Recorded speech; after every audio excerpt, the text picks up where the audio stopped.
That line in the Apostles' Creed, and I particularly like it in the sung version that we will be singing today, that Jesus descended into hell. You know, he was conceived with Virgin Mary, incarnate of the Holy Spirit, suffered under Pontius Pilate, was crucified, died, and was buried, period.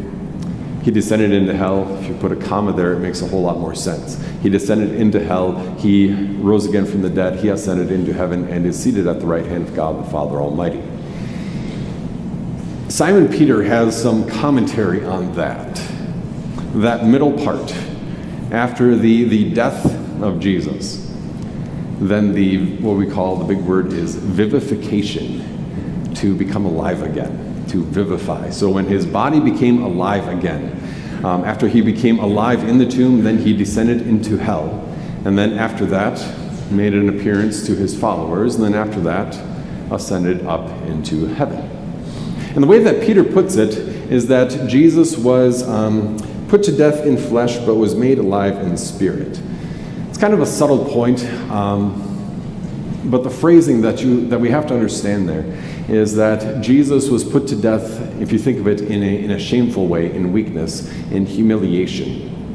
During that state of his humiliation, the time when he refrained from using his power for his own good. So during that time when he was crucified, up until his death, Jesus purposely did not use his power for his own benefit.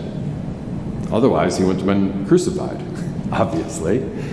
But he was crucified in weakness, in every appearance as a man, a human being just like you or me, resigning himself to death, even death on a cross. He was put to death in flesh, the way that Peter puts it.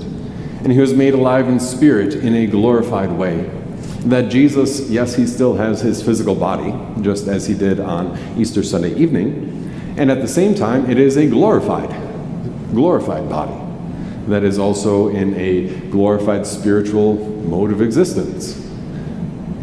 He became alive again. Sometime after, very early on Easter Sunday morning. And the itinerary began with making a round trip through all creation. Making a round trip through all creation to say that there is nothing more to fear, to demonstrate that he is the Lord of heaven and earth and hell itself. And after he became alive again, you got to imagine this, like his eyes pop open and his blood starts pumping again in the tomb, and he shakes off the grave clothes and folds them up, just like his mother taught him to make his bed, no doubt.